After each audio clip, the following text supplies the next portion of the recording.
Okay, Andy Bromberg, welcome to Decrypt. Thanks for having me. So you just announced ECO and the big new funding round from Andreessen Horowitz and many others.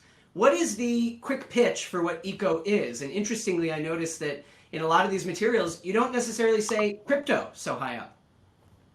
We actually almost never say crypto as best we can, and so Eco is it's a single wallet for your, as we say, spending, sending, saving, and making money all in one place.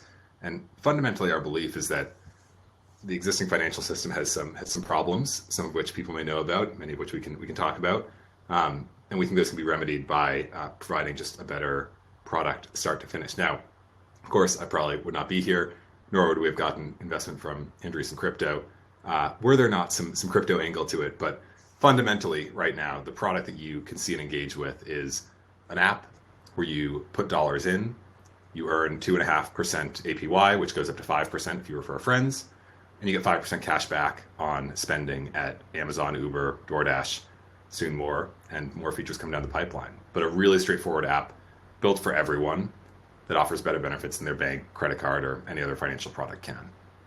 And you guys are careful to say it's not a banking account, it's not a checking account, it's not a credit card, but it sounds like it's also a lot of things. You know, you say wallet, which is a nice simple way to put it, although even the idea of a digital wallet is probably still a new-ish concept for people of a certain age. But then you talk about cashback rewards, so it's also a cashback platform.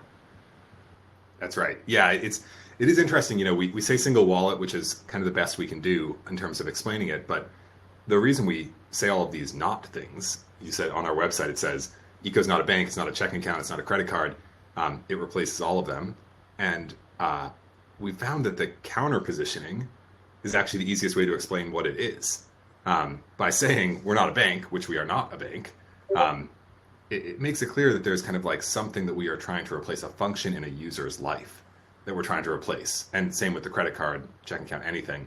And so, yes, we found the counter positioning is the easiest way to kind of get that into your head. Because like you said, a wallet for dollars, and I'm not talking about a physical wallet, but a digital wallet for dollars, it's still not a totally familiar concept for everyone. And so we've got to do some analogizing to get there. Now, let's get into the crypto element because it is there. Although, of course, with a lot of the corners of the crypto and blockchain industry right now that are blowing up in popularity, some of them that have gone mainstream, I think, smartly, have done it without users necessarily having to know or understand the crypto element. And it seems to me like that's what you're going for. You know, we can get into NFTs and that whole space. And, you know, Top Shot's a good example where people can transact in dollars. They don't ever need to know or care that this is a blockchain thing. Although, of course, once you understand the tech, you might understand the appeal a lot more. So what's the crypto part at work with Eco? Yeah, so there's it's an interesting and big question, and the reason it's so interesting is that there are pieces that we're talking about right now and pieces that we're only kind of talking about right now, and so we can talk about a couple of those. Fundamentally, in terms of stuff we're very explicit about right now, the product itself uses crypto in a couple of ways to offer these benefits to users. And so pretty straightforwardly, when users put money into the app, they deposit dollars. All they see in their app is dollars. But the dollars actually get turned into stablecoin on the back end. So we convert them into USDC. They're converted into USDC. And the USDC is lent out to regulated financial institutions to earn this yield for users. And as you know, your audience may know, although most might not, there's a lot of demand for dollars in the crypto space. So dollar lending rates in crypto are actually quite high. And so we're able to leverage that access to the kind of crypto lending markets to offer great benefits to our users. And so that's a piece of where crypto comes into play, not only in access to the crypto market, but also in being able to use USDC in this way to kind of offer this benefit to users. And so crypto plays an important. Yeah, go ahead. Yeah, well, ideally, I know you don't want to just be appealing to people who already understand the crypto space.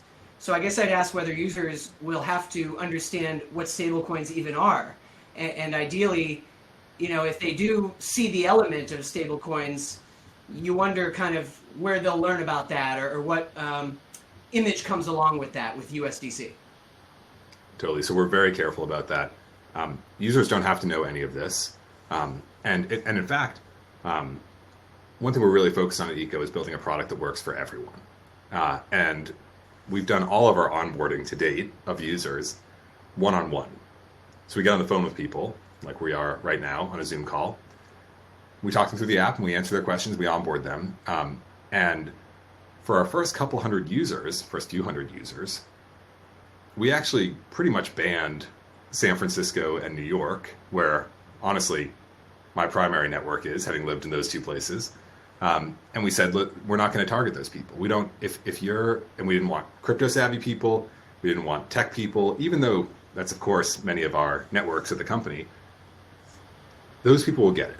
And we're not worried about those people. What we really wanted to do was nail the messaging and product positioning and product features that makes it appealing for everyone.